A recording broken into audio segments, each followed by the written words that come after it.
Think of a moment that belongs only to you. A near drowning in the surf, the specific terror and thrill of it, the guilt you feel over a friend's injury. This is the world of Tim Winton's character, Pikelet, in Breath. His experiences feel intensely personal, a universe of one. But are they? Or is his story also shaped by the powerful, unseen currents of his time and place, the pressures of 1970s Australian masculinity, the codes of surf culture, the expectations of his small town? This is the central tension in so much of the literature we study, the push and pull between the individual and the collective. An individual experience is your unique subjective consciousness. No one else has your exact memories or feels your specific grief. It's the story of I. A collective experience, on the other hand, is shared by a group. Think of a war, a national celebration, or a social movement. It's the story of we. But the most sophisticated texts show us these two things are never truly separate. Consider Christos Tsiolkis' The Slap, a single public event, a man slapping a child who isn't his, ripples through an entire community. The slap is a collective event witnessed by a group, but the novel explodes that moment into 8 different perspectives. Each character's reaction is filtered through their own history of biases and values. The collective event doesn't unite them, it exposes the pre-existing fractures in their community, tensions of class, ethnicity, and parenting.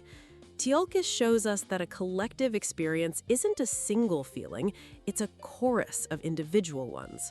This intersection is where the real story lies. It's a constant, dynamic negotiation. Sometimes an individual's action can create a collective consequence, like Abigail's personal vendetta in The Crucible, which ignites the mass hysteria of the Salem witch trials. Other times, the collective, the immense weight of culture and economic systems, constrains an individual's choices. In The Secret River, William Thornhill isn't free to simply choose a different path regarding indigenous land. He's trapped by the colonial structures of his time. And sometimes the individual consciousness becomes a last bastion of resistance. In The Handmaid's Tale, Offred's private memories and secret thoughts are her rebellion against a totalitarian state that seeks to erase her individuality entirely. This presents a technical challenge for authors. How do you write a collective? A group doesn't have a single mind. Some writers use an omniscient narrator, a godlike voice that can see the whole battlefield. Others, like Tsiolkis, use a mosaic of multiple perspectives, letting a collective view emerge from the pieces. And some use powerful symbols. In Winton's Cloud Street, the shared, crumbling house at number 1 isn't just a setting, it is the collective. The state of the house mirrors the state of the two families living inside it. Their individual dramas, a gambling addiction, a personal guilt, a spiritual transformation, are all contained within and shaped by this shared communal space. So when you analyze a text, don't just sort experiences into 2 columns, individual and collective. Look for the tension. Look for the relationship.